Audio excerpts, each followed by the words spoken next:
Acast powers the world's best podcasts. Here's a show that we recommend. Hi, friends. It's me, Sharon McMahon, host of Here's Where It Gets Interesting, a podcast that tells the stories of America you probably haven't heard. Our goal is to ignite your curiosity about the fascinating people and events left out of the textbooks. I'm often joined by guests who share with us their insights about history, culture, and politics, so tune in and get ready to learn about some of the most brain-tingling moments in American history. You can listen to Here's Where It Gets Interesting wherever you get your favorite podcasts. Acast helps creators launch, grow, and monetize their podcasts everywhere. Acast.com.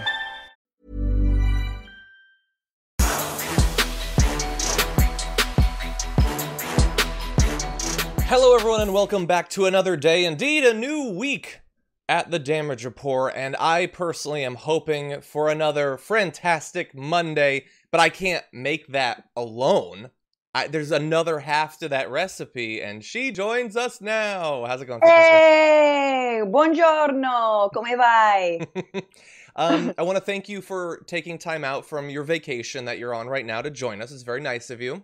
You're welcome. I have put a background of the Amalfi Coast for people listening. It's gorgeous. I was supposed to be on a vacation right now, and now it's being punted for 2021. Clearly, I'm the real victim. I just want everyone to know that out there. Clearly. You know, I was supposed to have a honeymoon at some point. It's looking like that might take a while. Maybe we'll schedule it for the 10th anniversary or something. But anyway, thank you for joining us. Your job is to make sure you stay married until the quarantine is over. And you know what? It's a full-time job. So anyway, thank you for joining us. Glad that you're here, and those of you out in the audience as well. I saw one person, by the way, who quickly noted that they gave up on notifications for the stream because the notifications seem to sometimes come 3 to 4 minutes late. And I would like to reassure you that the fact that you got the notification at 10:03 is not the notification's fault. The show just started late again because I continue to have sound and internet problems. So continue to get the notifications. They are reliable, even if I am not. And calm down if you can't wait 2 minutes, okay? Thank you. No, thank you, everybody, for joining us. Glad to have you all here. There's already a bunch of you here. I mean, there's 1,100 people. There should be, right? If I were to check right now, there'd be 1,100 likes, right? You're all doing your part and pitching in.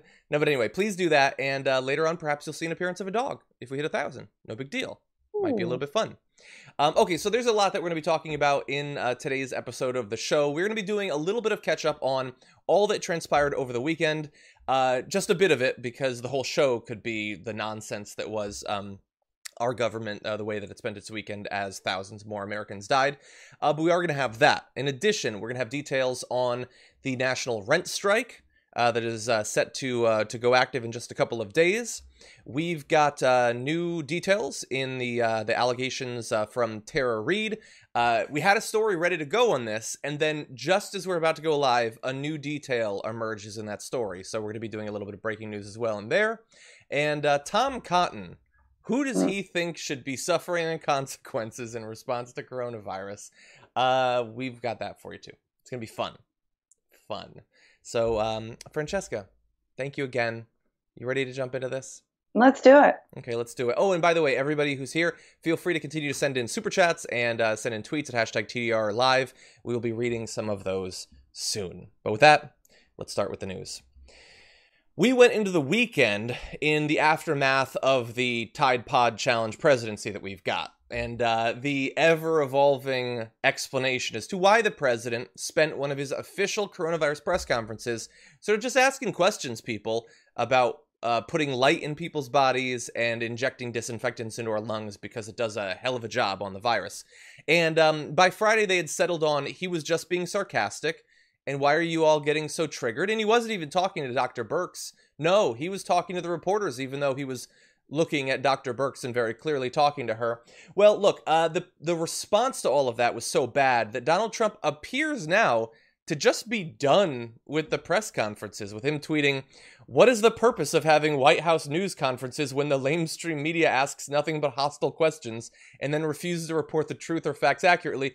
They get record ratings, and the American people get nothing but fake news. Not worth the time and effort." I will remind you, of course, that the thing that we're talking about right now was not the result of a harsh question or indeed a question. He was just vamping in the way that he does, and he suggested insane things.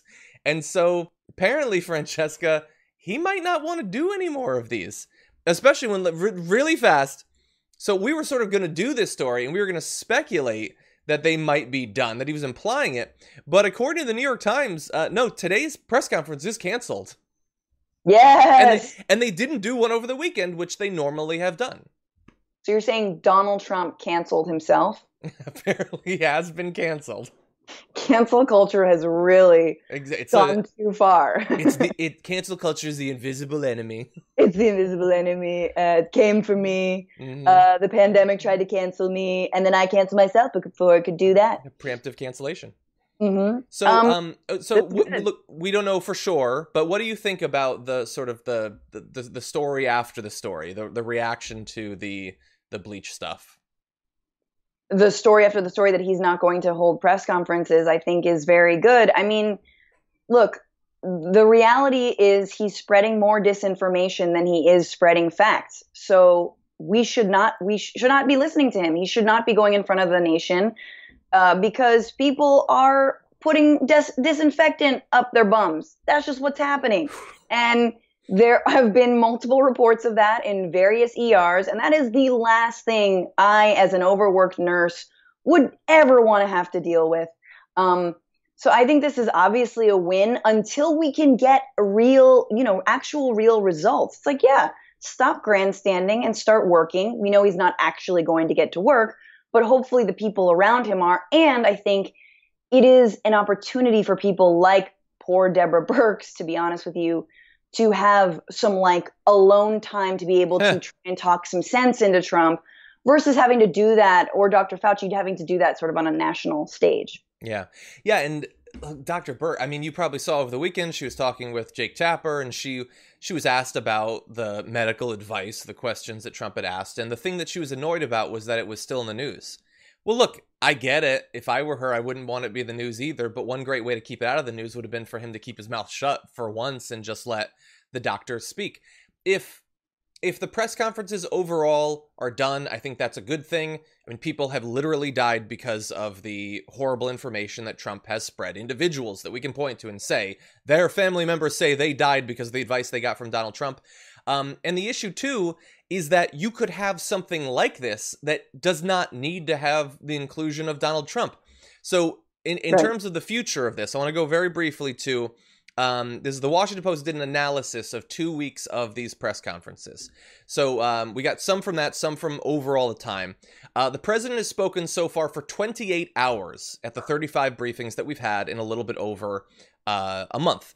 60% of the total time that anyone spoke, even though he knew far less than anyone else who was speaking, including all of the reporters and aides. Over the past 3 weeks, the tally comes to more than 13 hours of him speaking, including 2 hours spent on attacking the press, 45 minutes praising himself and his administration. Let's pause on that for a second.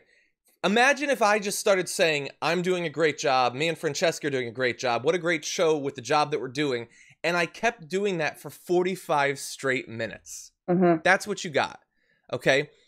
Out of all of that, there were 4.5 minutes spent expressing condolences for coronavirus victims, sort of acknowledging that now more than 55,000 Americans have died. So he spent 20 times as much time attacking the press, 10 times as much time praising himself as acknowledging the ever-increasing and horrific death toll that we've had so far. So if those were to be shut down, look, I know we're supposed to be really scared about that, right? Because we're the lamestream media and we just want the free ratings and all that. But no, I'm happy. Bye press conferences. Be done with you. No, absolutely. I mean, it's funny because I haven't watched nearly as much as you have, John, of these press conferences, but you can only assume, right? And I think a lot of people, who don't subject themselves to the press conferences, they assume there's horrible things being said, but then they're also like, well, maybe he's, giving a moment to talk about victims, or he is expressing condolences for the frontline workers. Maybe there is that moment. I can only assume because that's the presidential thing to do. Any speech writer with half a brain or whatever, Stephen Miller's size brain, would do something like that, would write that into whatever he's going to say. And the reality is that's not the case. He is not expressing any kind of sympathy. He is not talking about frontline workers. And there you have the mathematical proof that this is all just about him, once again, making literally everything, including a pandemic, about him. And stupidly, too, because obviously everything that he thinks of, everything that he does is designed to sort of help himself. But for all of the credit that we're supposed to give him for being this amazing, like, political tactician or whatever, think about how easy it would be for him to run these press conferences a way that actually benefits himself, to not rant against the media and stuff like that. Just show up, say a few things that show that you understand the gravity of the situation, you have empathy, you're going to protect people, and then parade out doctors and state officials to say, here's how many masks we just shipped to Michigan, here's the thing, we did this. Do that for 20 minutes, totally serious, show that you're taking it seriously. That's going to placate the people who probably aren't going to support you, but it's definitely going to be loved by the people who do. Why not just do that? I mean, look at Cuomo. I mean, Cuomo has ridden this thing. Like, I think it is good, obviously, to speak to the state of New York, but let's be real. Cuomo is milking this for everything that it is worth, to show what an actual leader does look like, for better or worse, even if he's, trying to cut Medicare, et cetera. But this is the thing about the quote unquote lamestream media, which, okay, 13-year-old term, and no one should use that term ever. Please don't. It is beneath you. But the fact is, you're absolutely right that from the beginning of this administration, we all knew that all he had to do was just a hat tip of presidentialness, just a little bit of, good behavior. And the media would be eating out of his hands. Wow, how presidential. 100%. And in fact, there were moments where, when he did try to do that, like rolling out veterans in his, State of the Union address, he got called presidential, right, by Van Jones. That was a very big moment, and people jumped on him for that, but whatever. But it's true that, like, I'm not just trying to talk about Van, but many pundits are just waiting for him to say or do something presidential, and they will give him all of the props and all of the glory. Yeah. And he's too stupid to know how to play a very, very simple system. No one has ever been as right as you are being right now.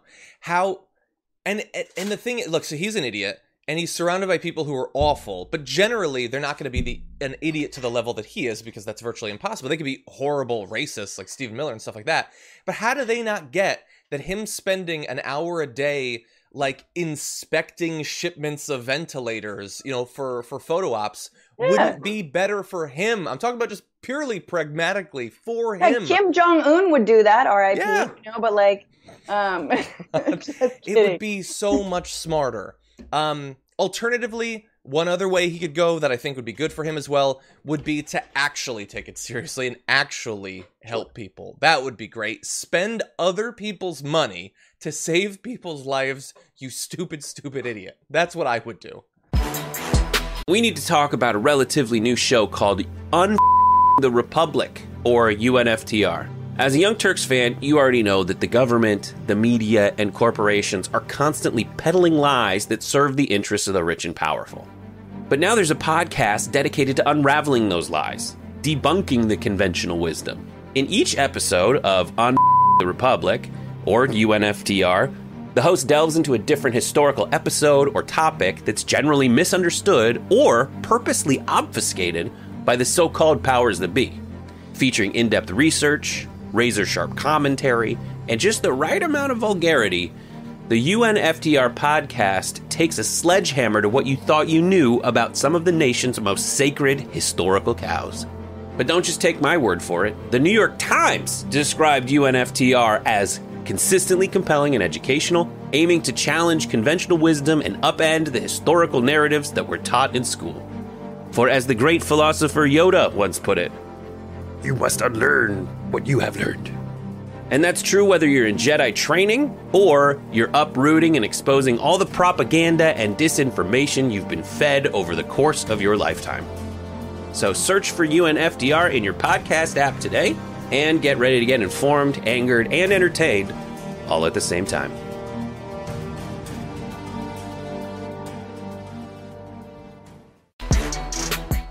Over the weekend, there was controversy over whether Donald Trump is taking it all seriously. Not specifically just the coronavirus, but the fact that he is president. Is he actually engaged in his job? Is he working? And he lost it when a New York Times report implied that perhaps he is not. So I want to read just a few excerpts from it, and then we'll give you his reaction. The report said, President Trump arrives in the Oval Office these days as late as noon, when he is usually in a sour mood after his morning marathon of television. He's been up in the White House master bedroom as early as 5 a.m. watching Fox News, then CNN, with a dollop of MSNBC thrown in for rage viewing. Although it seems like the CNN stuff would probably also be rage viewing. He's angry even with Fox, an old security blanket, for not portraying him as he would like to be seen. And he makes time to watch Governor Andrew Cuomo's briefings from New York, closely monitoring for a sporadic compliment or snipe. So look, I get that if Cuomo praises him, he's going to want to see that. That's good. Wanting to be praised when you're an incredibly vain person, I understand. But think about spending your morning so focused on the news. But even if you're going to be focused on the news, to be focused on the news specifically to try to see who's being mean to you, to see who's insulting you. And the thing is, like, it's not like I don't sort of understand the inclination. I'm in a much worse mood when I go live on the Damage Report if I've spent a lot of time on Twitter that morning, but I'm an idiot and it ain't 7 hours. Some pretty significant differences. I'm also not president, by the way. That's 3 important differences right there. But he is waking up, Francesca, spending, let's say, 3 to 7 hours watching cable news, getting into his little, like, impotent rage mode, and then doing the press conference. And importantly, a lot of sources are saying that he no longer takes part in the briefings before the press conference. It's one of the reasons why he's saying crazy things when he finally gets there. But this is apparently the mode he's in. He's spending his days, once again, eating food in bed, watching cable news for literally hours, morning, noon, and night. And by the way, during the worst pandemic that has hit the United States in some time. I mean, like, the presidency was such a moment for him to just, like, come into his own and, like, live his, just like, be his best self, you know what I mean? Just, like, put up a photo of Barack Obama and be like, oh my God, what if, And he's failed at every single moment. Like, if I were his therapist, I would be like, sir, you're the president once again. So I just feel like he's just not living his best life.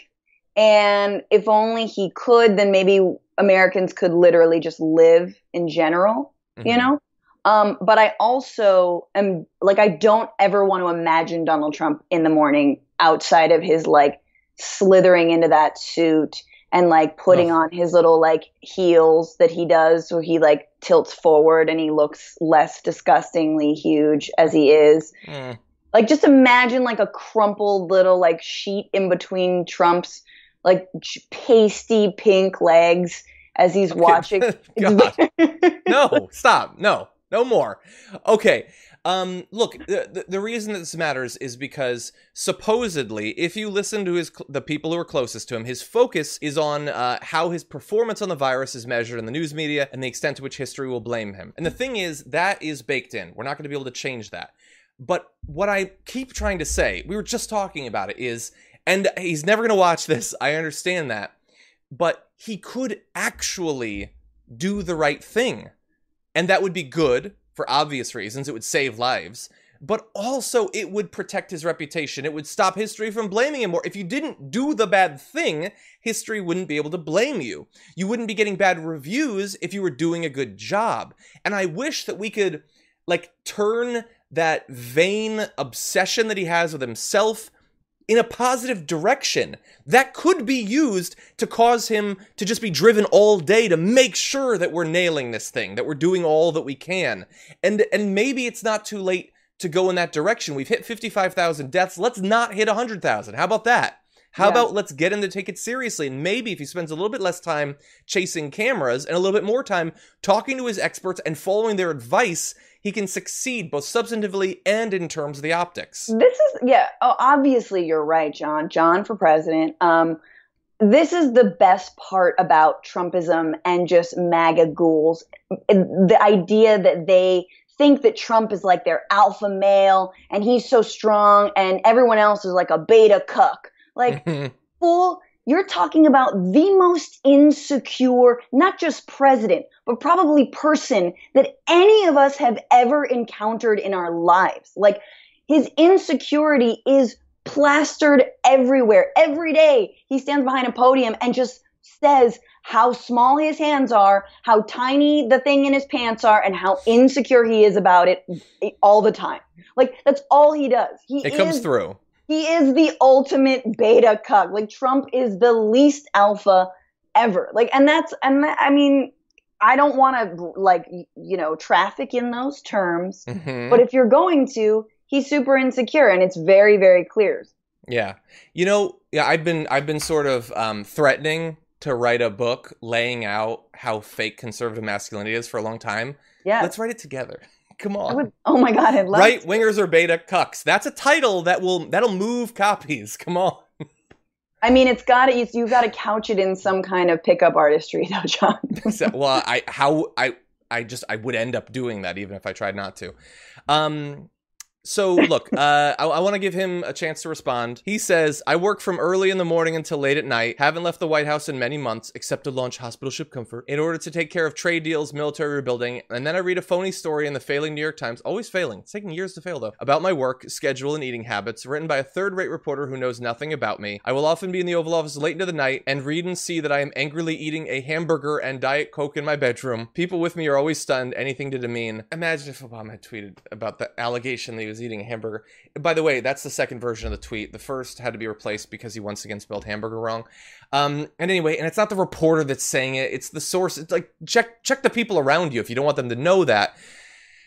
And it's also filled with lies. Like, I haven't left the White House in many months. Yeah, except for the many golfing trips and the many rallies you did, literally in public. They were televised. The trip to India you took just a couple of months ago. The many trips to Mar-a-Lago where you ran events that were very public. All of these things, just constant lies. And he's lashing out because he's mad.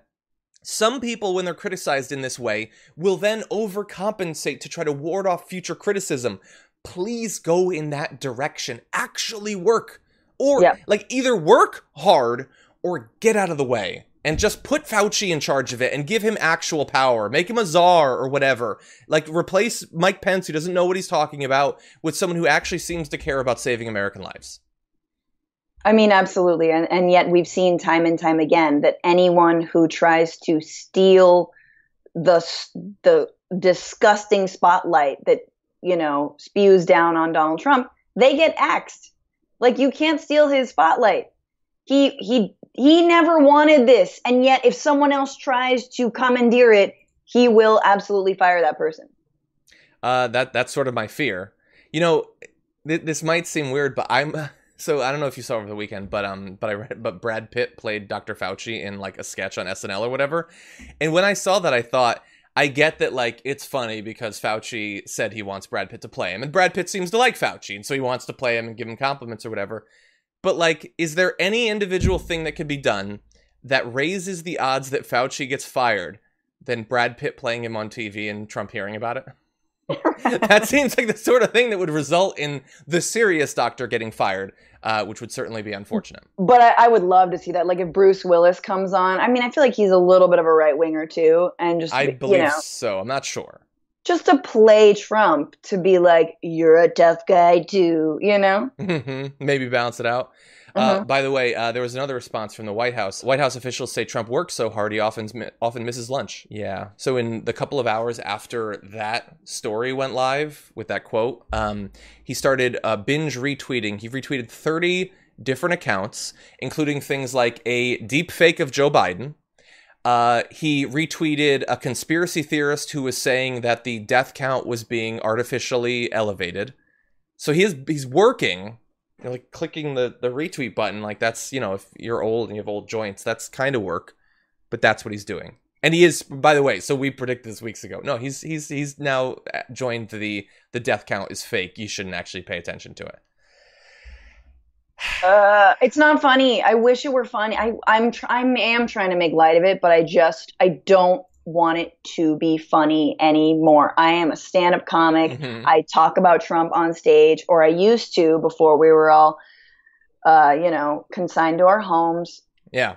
And now I'm a famous Zoom comic, open for Fred Armisen. That is awesome, by the way.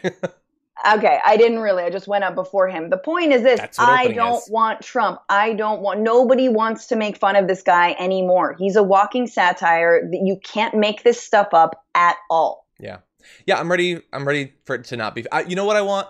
I want politics to be funny by Francesca being funny and Ida being funny and Alonzo being funny. And I'm good with that. Don't need Trump. Don't need the president to be funny. Let's have serious, responsible people in positions of power and then comics that mock them. That's what it's supposed to be. Yeah, it's supposed to be like that. We're not supposed to be mocked by the president. He's not supposed to steal our joke. He's like the guy reading out your punchline like yelling it out in the club before you even get there. So we know that already, with one rent check day having passed during this pandemic, the paltry stimulus that some people got, and many still are waiting to get, was not going to save people who have to pay rent. Sometimes, in a lot of parts of the country, rent is higher than that stimulus check anyway. Well, we're rapidly approaching another rent day, but this time, some activists are getting prepared for it with a national rent strike. So let's talk about some of the details. At least 400 families who live in buildings, each containing over 1,500 rent units, are coordinating building-wide rent strikes, according to Sia Weaver, campaign coordinator for Housing Justice for All. This is focused in New York City and Harlem and the Bronx. We have additionally, though, over 5,000 people have committed through an online pledge to refuse to pay rent in May. And the thing is, these are individuals who are saying they are not going to pay rent. There are obviously a lot of people who are going to participating due to their complete and utter inability to pay rent because so many millions of people have lost their jobs and the assistance that they've gotten from the government is wholly inadequate to make it so that they can afford. So this is pretty new. We haven't seen something this big, this wide scale in some time. Yeah, and I'm not sure what is happening in New York City, whether there's been a moratorium on evictions. But I'm super happy that there are actions like this happening because, listen, I think a lot of times in this country, we have to unlearn the fact that if we are left without a job due to a pandemic that our government didn't pay for, that somehow that's still our fault.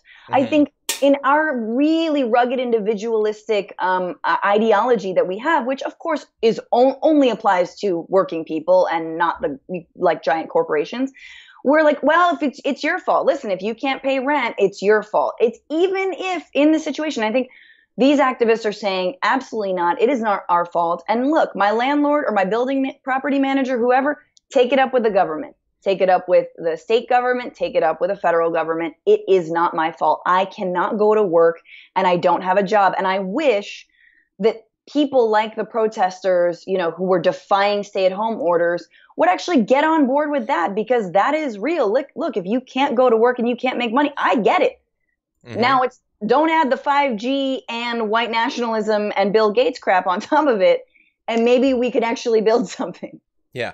I have to wonder, like it's been 4 weeks now since we've heard like any sort of like passion behind a drive for further stimulus. Like it was before the first of the month. What do they think is going to happen? Yep. Like, okay, maybe you have X families who are signing up saying they're not going to pay their rent. Do they think that the money is just going to miraculously appear from somewhere? Do they think that, like the polls that you've probably seen for years of the 40% of Americans who can't deal with a $450 economic emergency, do they think that a multi-$1,000 recurring emergency is somehow going to be easier to get past? When combined with the fact that literally millions and millions of people are losing their jobs every single week, and those are the ones who are lucky enough to actually get through to unemployment and be registered. God only knows how high the numbers are.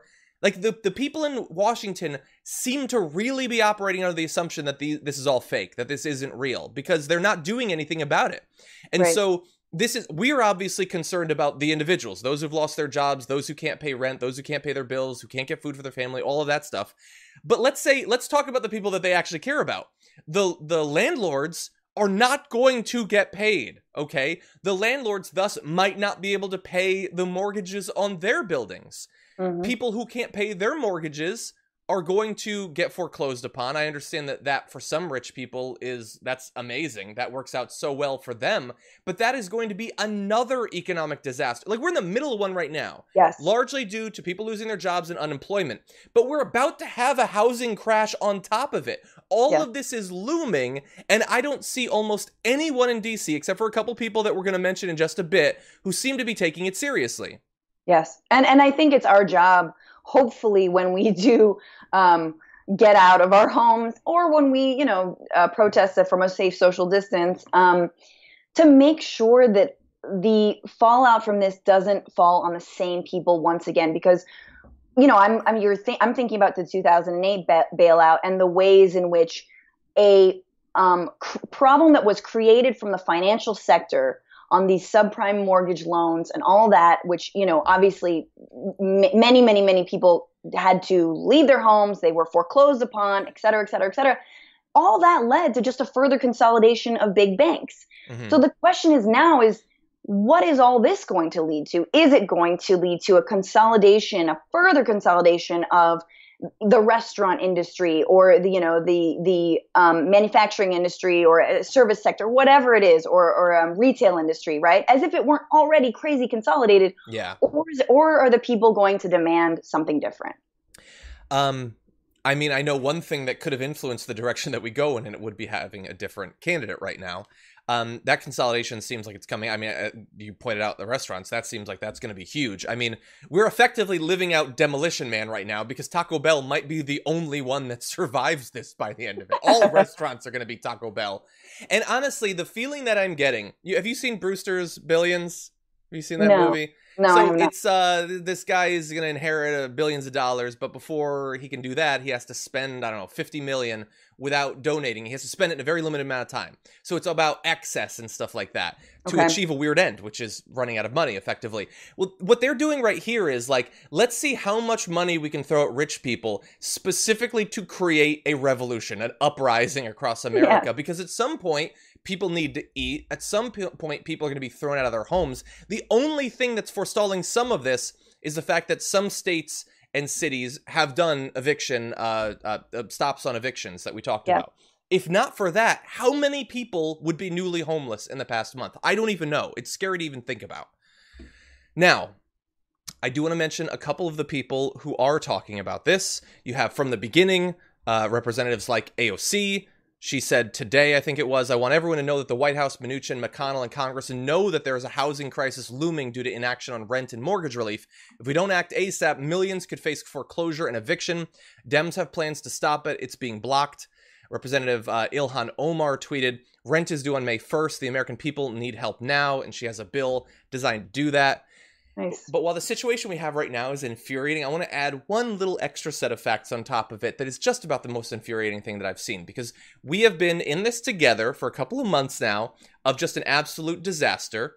For many people, they've seen what little savings they had evaporate, their future plans evaporate, businesses lost, all of that. During that same time, U.S. billionaires have increased their wealth by $280 billion.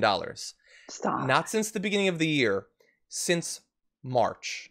Jeff Bezos, between January 1st and April 15th, his fortune has increased by $25 billion during a massive economic recession. During the stock market diving off a cliff, I've been led to believe. He is worth far more. And many billionaires have added at least $1 billion to their wealth, including Elon Musk, who I'm pretty sure has done nothing but tweet during all this. So I don't know how he's getting billions of dollars. But some people are doing very, very well. Oh, those billionaires are buying Teslas. It makes sense. Maybe. It is alarming when outlets like the New York Times are saying the stimulus budget, the new stimulus budget, this 3.5 stimulus budget does not go far enough, right? Like you can sort of take your cues when you're reading those outlets, and they're saying that there is not enough money for hospitals. There's not even enough money for comprehensive testing, and there sure isn't enough money to actually help people survive this. And AOC being the only House member to vote against the stimulus budget tells you a lot, right, about who is trying to. This episode is brought to you by Progressive. Most of you aren't just listening right now. You're driving, cleaning, and even exercising. But what if you could be saving money by switching to Progressive? Drivers who save by switching save nearly $750 on average, and auto customers qualify for an average of 7 discounts. Multitask right now. Quote today at Progressive.com. Progressive Casualty Insurance Company and Affiliates. National average 12-month savings of $744 by new customers surveyed who saved with Progressive between June 2022 and May 2023. Potential savings will vary. Discounts not available in all states and situations. To who's actually trying to strong arm the Republicans? Because listen, I don't envy Democrats, and I'm not saying that Democrats, I don't think that they could get anything that they want passed. Because again, they're bargaining with people who do not believe in government, who believe that you're on your own, you're on the street, great. You didn't have a plan for a pandemic? Don't look to the government to help you. Mm-hmm. You know, you got to wean yourself off that, pull yourself up by the, you don't have any bootstraps? Yeah. You know, boots, cool. Like that's who they're negotiating with. But it is striking when you know that the numbers, for example, not just for billionaires, but for millionaires, or the majority of Congress people are millionaires. Yeah. How? Why? You know, insider trading, been in power for too long. But yes, it is going to get a lot worse, and we have ourselves to rely on, and that sounds really scary, but I do think refocusing on local elections, local races, and just like, you know, mutual aid and community support and organizations that are doing real work, like there are people out there. I don't want folks to despair, because looking at the federal level, there's a lot to despair over. Yeah. Well, and that's one of the reasons we want to talk about this, is that there are activist organizations that are helping to put this together because they care about the people who are being hurt. And at the same time, yeah, I'm glad that you point out how many of them are millionaires. How many representatives right now are worried about paying their rent in 4 days? 0?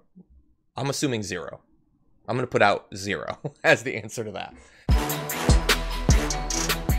There have been new details breaking every couple of days in the allegations against Joe Biden that have been made by Tara Reade, and we want to catch you up on a few of those. So first of all, in an interview with The Intercept, Tara Reade mentioned that her mother had made a phone call to Larry King Live on CNN, during which she made reference to her daughter's experience on Capitol Hill. Reade told The Intercept that her mother called in asking for advice after Reade, who was then in her 20s, left Biden's office. On August 11, 1993, King aired a program entitled Washington, the Cruelest City on Earth, and indeed did have a call that, according to residence records, appears to have potentially come from Reade's mother. And we actually, thanks to some great work of an individual online, they were able to track down video of that. And so here is the call. San Luis Obispo, California. Hello.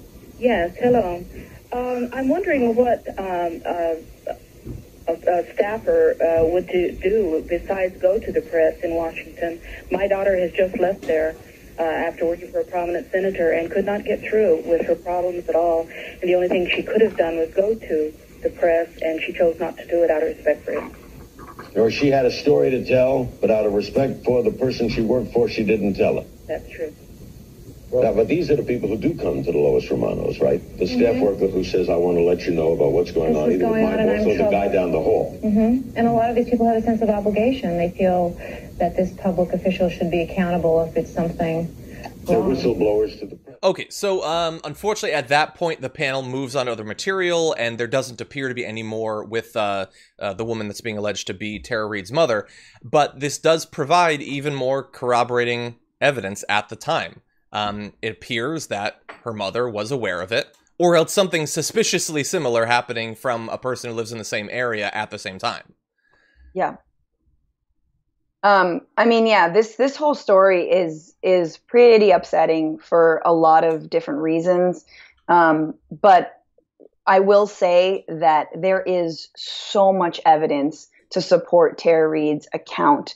There are many people who she told about it, and now we have like actual proof of that a person she told, her mother, now relating it to Larry King. I mean, and again, this is just also goes to show how long I think staffers in Washington have had to deal with unaccountable senators and congresspeople when they do face sexual assault or harassment. Mm-hmm.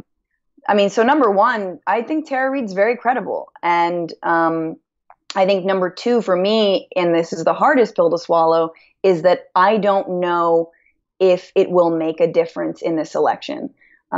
I think we have to, personally, I'm separating what I personally feel and also what I think the political reality is. Mm-hmm. What I personally feel is I think Joe Biden should absolutely address Tara Reade's allegations.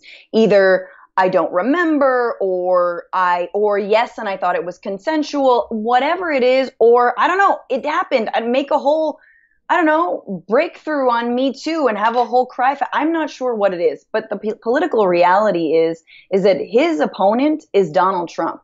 His opponent is the Republican Party. The Republican Party, which doesn't give a rat's behind about the Me Too movement. They think that if you address sexual assault allegations, it means you're weak, it means you did it, and ha. Their strategy is to not talk about it and not address it at all and deny and deny and deny. And that's why you have a man who's been accused dozens and dozens of times of assault in the White House right now. Yeah. They're gonna have to come out and talk about it. They seem to think, well, let's just wait. Like, I'm sure Trump is going to be very understanding, and it's a sensitive issue, so he's not going to bring it up. He's not going to bring it up live on the debate stage, standing 10 feet away from Joe Biden. Is that that's what they really seem to think? That they can just, well, we got through the primary. We were able to just quickly, move past that. The media didn't talk about it until the primary was over, effectively, and then they suddenly started pretending that they care about it. I don't know how they can think that that's a strategy that will succeed. And to the extent that they have responded to it so far, it's to say that the entire thing is false, which is looking like a really bad strategy to have taken. Not to say that her story has changed, or there might have been sexual harassment but not sexual assault. To say that the entire thing is false now, as you get more and more corroborating evidence, makes it hard to believe that your account is true. The call was there. We now have, as of this morning in Business Insider, I'm seeing that a former colleague of Reade's told Insider that Reade talked in the mid-1990s about being sexually harassed by her former boss in Washington, D.C. You have a former neighbor, Linda Lacasse, who also says that she told about the assault in 1995 and 1996. Now, some of these are saying that she had talked about harassment, which is what her complaint that she says she fired was about. Some are saying that it was about assault. But when the Biden's team's story is nothing happened, there was nothing. There was no harassment, there was no assault, there was no complaint filed. Well, that's very easy to start to fall apart. The problem is, John, though, I disagree that it's a bad strategy, because I think it works for Republicans. Yeah. And that's who Joe Biden is going up against, is the Republican Party. Now, if this were still the primary, if Bernie Sanders were still in the race, or if this were months ago, I think we'd be having a very different conversation, because I like to think that the left, and we have seen the way that the left and the way that Democrats respond to allegations within their own party, right? In terms of Al Franken resigning over incidents that were arguably far less damning and terrible than this. So unfortunately, we live in a political world where women, and specifically sexual assault against women, is a political tool to be used against either side. Yeah. And either to silence them, either to prop them up like Trump did, wheeling out Clinton, people who accused former President Clinton of assault. You remember right before the election in 2016, women are pawns, and that is not okay. We have to stand with survivors no matter what. And yet, I will say, again, that's what I feel, but I will say that the political reality is that actually I think his strategy might work, because look at the way that the right's denialism has gotten them as far as they got. Yeah, so I guess the thing I want to ask is, do you mean that it will be effective in sort of delaying on the topic to make sure that he wraps up the nomination? Or do you mean that you don't think that even if Trump brings it up, even if the media, will do what they did with Hillary Clinton, which is during the primary pretend that none of these issues exist, but then they want to appear to be serious during the general election, so they suddenly start talking about them and it hurts her. Do you think that this in the end won't hurt Joe Biden? I'm saying that for sure it'll hurt him. It has already hurt him in the eyes, I think, of a lot of progressives, and I think in the eyes of a lot of actual feminists and actual people who believe in that sexual assault is bad and wrong. But yeah, I'm not even really talking about the nomination. I think that for those folks who think that somehow this is going to snowball and, he won't get the nomination, I'm sorry. I think that is a little bit of a fantasy, unfortunately. And I'm not actually sure that we can afford to even entertain that line of thinking. I don't know. What do you think? I mean, look, they're sticking with it. I don't know. I mean, the fact that these two stories have both come out inside of just a couple of days, we'll see. Is CNN going to take it more seriously? Is MSNBC? Perhaps if they do, then the Biden campaign might actually do something about it. But I'm not ready to say that I don't think it'll hurt him significantly in the general election with, the sort of independent voters or whatever that his strategy seems to be designed to try to bring on. But I do think it is designed to try to get him past the convention, virtual or whatever, and create a sense of inevitability. That seems like what the strategy's been from the beginning. There already is a sense of inevitability to the primary. But if you're talking about the general, I mean, he can absolutely continue to deny and ignore. And look, if he's trying to pander and cater to Republicans who voted for a guy who said he grabs women by their genitals, like, hey, it works. Why not just keep denying it? Like, clearly sexual assault is not a deal breaker when it should be. Senator Tom Cotton is a very serious person, and he believes that we should be on guard following this pandemic for the sorts of people who might be coming in to eventually do us harm. Take a look. It's a scandal to me that we have trained so many of the Chinese Communist Party's brightest minds to go back to China to compete for our jobs, to take our business, and ultimately to steal our property and design weapons and other devices that can be used against the American people. So I think we need to take a very hard look at the visas that we give to Chinese nationals to come to the United States to study, especially at the postgraduate level in advanced scientific and technological fields. If Chinese students want to come here and study Shakespeare and the Federalist Papers, that's what they need to learn from America. They don't need to learn quantum computing and artificial intelligence from America. Well, they're certainly making sure that anybody in China is learning the culture of China. You make a good point. Let's. Okay, so look, we're going to get to Maria Bartiromo as well, because she adds on an extra layer, a dollop of stupid. But I'll give you first crack. What do you think about Tom Cotton, who says that right now the ones we should be worried about are graduate students in from China? Yeah, I mean, they are on the front lines, saving our loved ones every single day in and outside of hospitals. So yeah, no, for sure. Let's keep them out. And they're it is, I'm so disgusted with, the amount of racism that this pandemic has brought on. And yet I'm not surprised, but there are stages of groups who it's okay to hate on that you're like, okay, basically, I thought we were done with anti-Chinese racism. All racism is bad, but I'm like, we're still doing the yellow fever thing? Cool. All right. Yeah, I thought we were past it, actually. I thought we were past it, after, the railroads and stuff, and after, and also Japanese internment camps when it comes to Asian Americans. And now we're back at it. And this is, I think, really interesting. I think that, and this is where we need the leadership of someone like Bernie Sanders, is to say that the way forward through this pandemic is not more fear-mongering against a so-called foreign adversary. It's not to, drive a further wedge between ourselves and China. It's actually to come together, to actually have team up and work together internationally. I'm not saying that that the Chinese government is the, most good faith actors at all. We know that that's not true, but we also know as progressives and people on the left to separate governments from people. Yeah.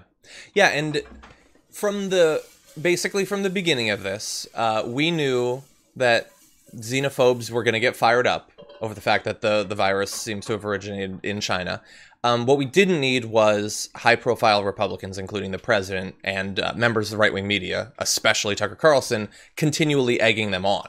And so, like, on the damage report, we started talking about that relatively early on, and we're mocked by the right, you know, by Tucker Carlson, obviously, but even some people who don't consider themselves on the right, who think that focusing on this sort of thing is always, it's playing identity politics, or it's a or whatever. It's social justice warrior stuff. It's people co-opting the language of the right. And, you know, we predicted that it was designed to distract some right-wingers, to get them to focus a little bit less on the failings of the administration and more on the perceived threat that people from Asia or Asian Americans or people who look like they might be Asian or Asian American, that they're the real threat. And indeed, we've seen rising harassment against these communities, including attacks, including incredibly vicious, violent attacks. And that hasn't gone away. And you're continuing to see it. This is just a slightly more sophisticated version. But imagine if you are a graduate student.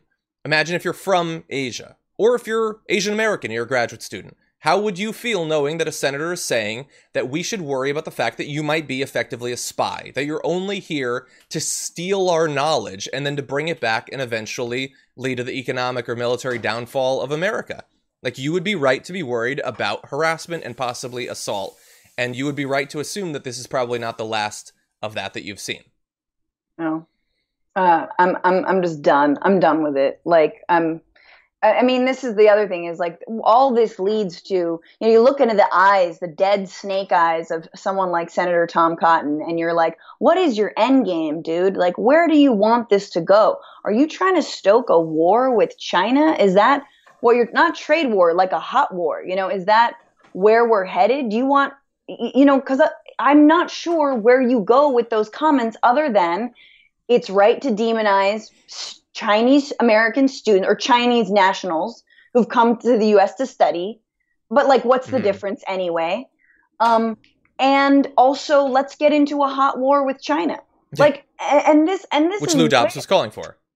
Right. I mean, and this is where the whole trade war is headed, is like, and actually, I mean, I don't know what's going on with Trump's trade war, but I do know that, like, initially he was trying to not antagonize China because he wanted to, you know, actually, you know, make more progress on whatever deal that he was signing. And I don't begrudge him for that. I'm like, yeah, well, even if it's for his self-interest, you should be working with China.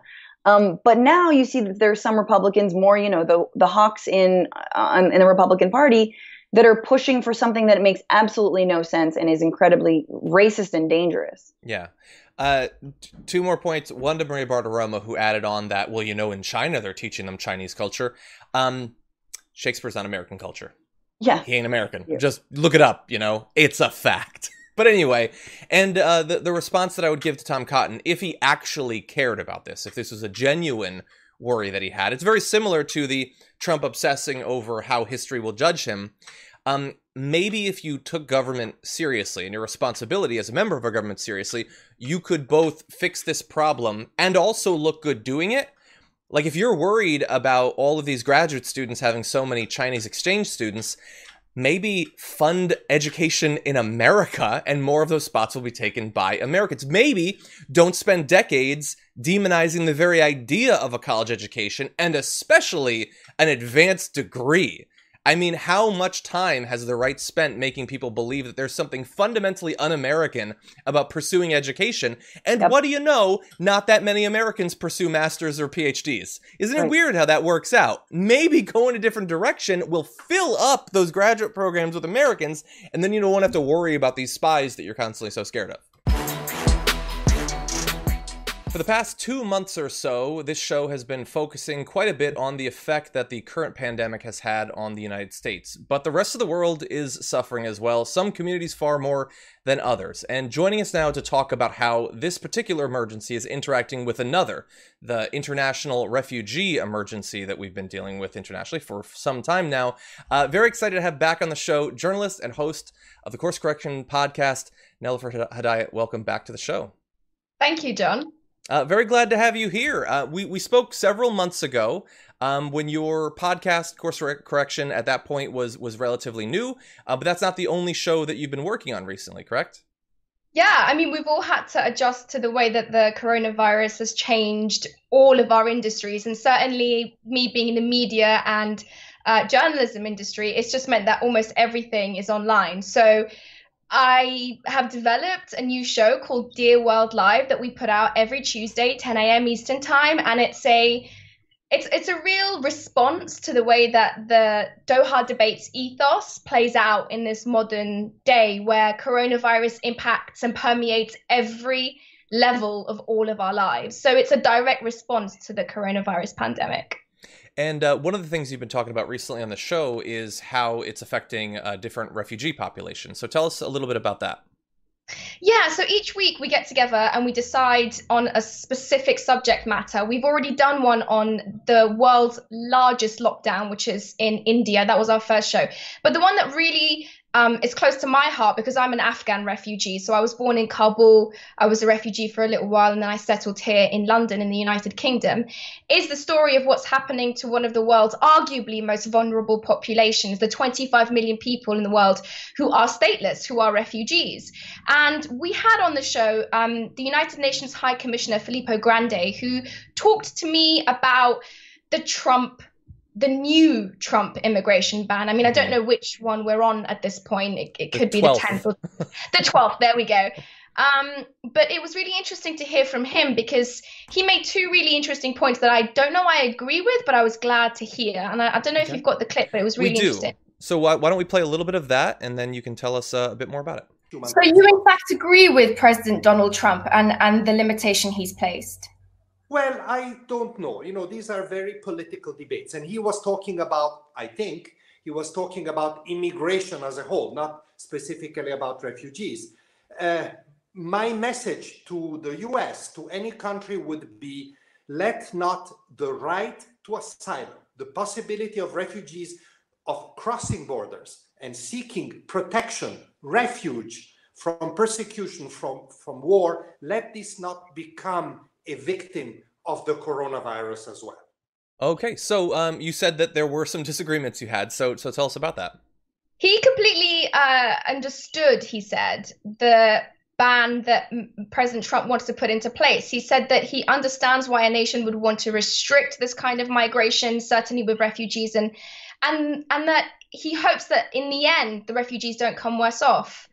But it's strange to me, it feels a little incongruous, putting it in the context of the fact that Mr. Trump has a history of banning different types of migration, certainly when it comes to Muslim migrants. And to hear someone in his position talk in such an understanding way about refugees and migration to the US, it just feels like, well, you might put the line here, but where would the right, where would the libertarian, where would the sort of far right put that draw that line? So it was interesting to me that he agreed with Mr. Trump, and then kind of went on to say, but let's hope that something better comes out of this. Yeah, I don't know. Yeah, that's the issue when you make accommodations with these extremist governments. First of all, I don't think that Donald Trump that the pandemic is at all influencing this. It's a continuation of a xenophobic foreign policy that's been in place since before he was president. It was one of the main things that he ran on was a Muslim ban. It's obviously opportunistic that he's trying to ram it through, like a lot of other policies that have nothing to do with the coronavirus that he's been pushing through in recent days.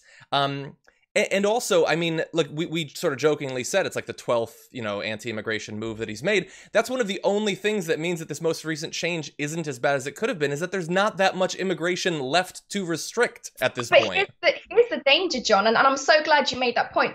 The thing with this is it provides some cover for those really disgusting, views on migration and refugees and asylum seekers. It gives them something to hold in the faces of liberals and progressives to say, oh, well, if the UN High Commissioner on Refugees says this and the other, well, then we can't be that wrong, can we? So I worry that that's a danger when you put things in these terms where you say, oh, it's acceptable to an extent. What extent?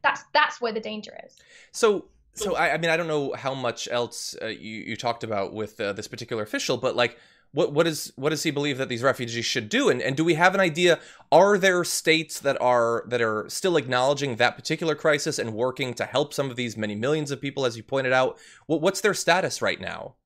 Well, I'll put it this way. We had three other guests in two other locations on the Dear World Live show on refugees. One of them was Dr. Jamila, who is based in Europe's largest refugee camp in Lesbos, Greece. And the other were two young aid workers out in Cox's Bazar, who were themselves Rohingya refugees who had come into Bangladesh in Asia's largest refugee sort of settlement. And they both were talking about the same things. And it was really strange being in this situation as a journalist where you have a high commissioner, you have someone who has great resources, great power, great responsibility, in contact almost with people who are in need of that help and in the service of those people.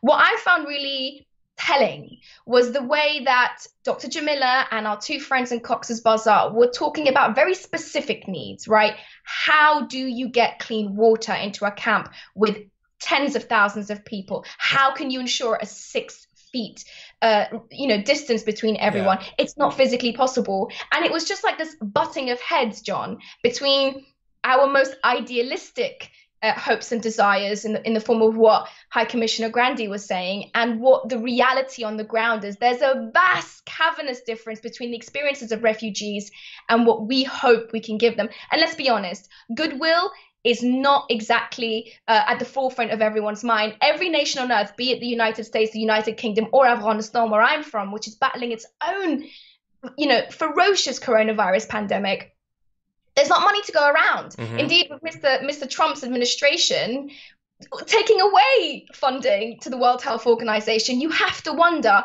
where do refugees come when it comes to the divvying out of resources, money, funds, and generosity? Well, we have to wonder. I doubt he's doing much wondering around that. And it is convenient that many of the same communities inside of the United States and around the world that are going to be most hurt by this pandemic, the pandemic itself is being used as an excuse to not help those communities. That, yes. Internationally, refugees are going to be decimated. Well, we've got a problem, so we can't worry about refugees right now. People who live in urban areas, the environmental pollution is making them more susceptible to coronavirus. So also screw them. We're going to push through new changes to regulation through the EPA during this. And so it's just a doubling down on all of the things that made us so vulnerable to this. No, a little bit more in Cox's Bazar, though. So I am curious, do we know if testing is being done? Do we have any idea of what the extent of coronavirus in that or other refugee camps might be? None. There is no testing in those areas. The most important, vital kind of resource that both in Cox's Bazar with the Rohingya refugees and in Lesbos with those that have made it to Europe's shore are after is real news.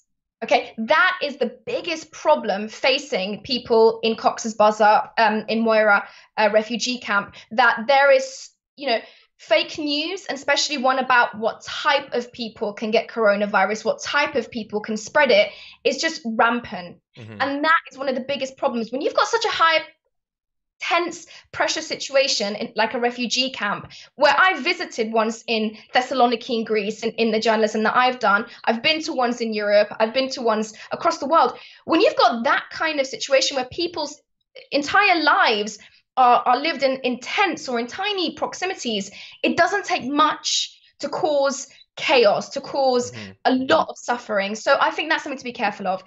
I want to talk about something else you mentioned, John. I want to bring a bit of more of the European perspective. Look, there is a lot to be said for the fact that refugees will undoubtedly suffer, and they are at the bottom of a very long list of people that are going to suffer. In fact, one of the episodes that we're working on for Dear World Live right now is all about the disability community and how they are adversely affected, be it, in the United States or in Uganda. There are so many vulnerable communities out there that have been struggling, that have been offering solutions to kind of getting them that human capital engaged, that have been left out. So I guess what I'm really frustrated by and what I'm seeing is that the most vulnerable are going to suffer the most. I mean, even in the United States, it's African Americans, it's people who are in that group that are disproportionately bearing the burden.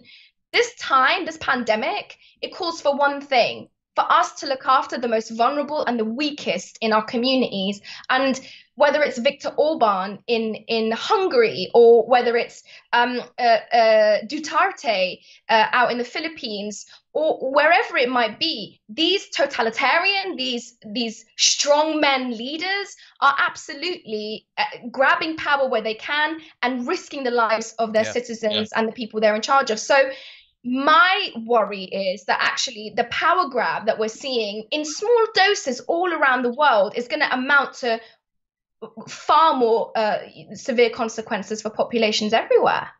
Yeah, and as one example of that, I saw earlier today that Hungary is about to remove illegal protections and recognition of transgendered individuals, obviously over concerns around the coronavirus. It's not just a cynical power grab. Yeah, exactly. Exactly. Oh, and by the way, so I know you probably will have your hands full traveling around the world reporting on the devastating effect that austerity measures are going to be put into effect as a result of the ongoing economic crisis. That's going to be wonderful. But actually, in relation to that, I apologize if this is a stupid question. So you, over the years, you've done multiple different shows where you've traveled around the world and tried to show people what's going on in these countries. Do we have any idea if, like, US media, European media, those sorts of things, if they are locking down, if they're in quarantine, I mean, the fear is that there's other things that are going on that we might not even see, that our eyes are effectively shut to many of these things right now. Is that a concern that I should have? How do you feel about the possibility that there might be less of this sort of investigative international reporting going on right now due to the pandemic? It's really funny you should mention that. I was talking to one of the more high-ranking officials at the BBC earlier today, pitching him an idea, essentially. And he works for the BBC World Service, which is the international non-English speaking part of the BBC.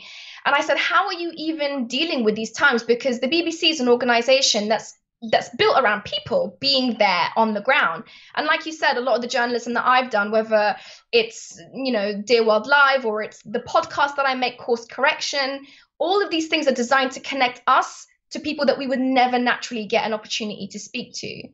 And talking to this official at the BBC, I realized that journalism itself, the mediascape itself, is going to have to figure out how to tell the world's most important stories. I can't go to Uganda. I can't go to Afghanistan. I can't go to Vietnam. And yet those views and those lives and those people are going to be just as affected as you and me. And so I think this is the biggest challenge within a generation of journalists and foreign correspondents like myself, to be able to get ourselves and get those stories in whatever way possible. And I don't know how optimistic I am. I mean, one of the things that this official at the BBC said was, look, we have to pivot. We can't be there. We're going to have to figure out how to use social media, how to use digital media to get those stories out there. And I said, what have you got in place to be able to do that? And he said, we simply don't know. We're working on it. So I don't think there are any answers right now. But, I hesitate because in America, I'm not sure you have sort of unbiased media. All media in America seems to be very much leaning in one side or another, whereas in the UK, we have this veneer, we have this kind of like aspiration to be as non-biased as possible. Whether we make it or not, we don't know. But there does seem to be a difference in the way these things are covered.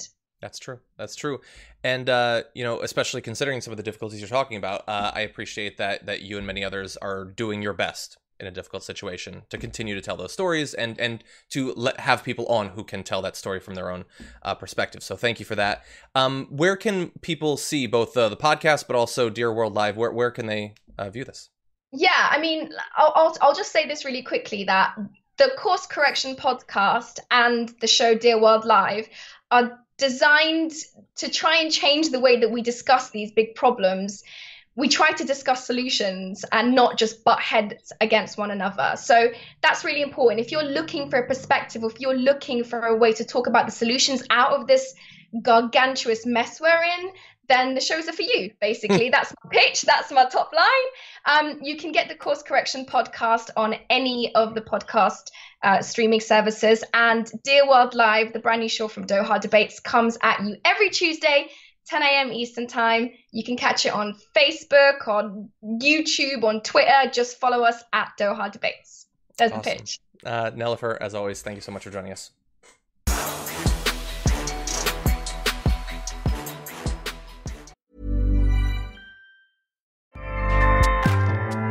Acast powers the world's best podcasts. Here's a show that we recommend.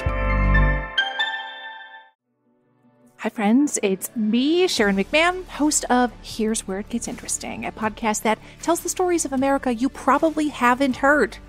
Our goal is to ignite your curiosity about the fascinating people and events left out of the textbooks. I'm often joined by guests who share with us their insights about history, culture, and politics, so tune in and get ready to learn about some of the most brain-tingling moments in American history. You can listen to Here's Where It Gets Interesting wherever you get your favorite podcasts. Acast helps creators launch, grow, and monetize their podcasts everywhere. Acast.com. Thanks for listening to the full episode of The Damage Report. Support our work, listen ad-free, access members-only bonus content, and more by subscribing to Apple Podcasts at apple.co/TYT. I'm your host, John Derola. I'll see you soon.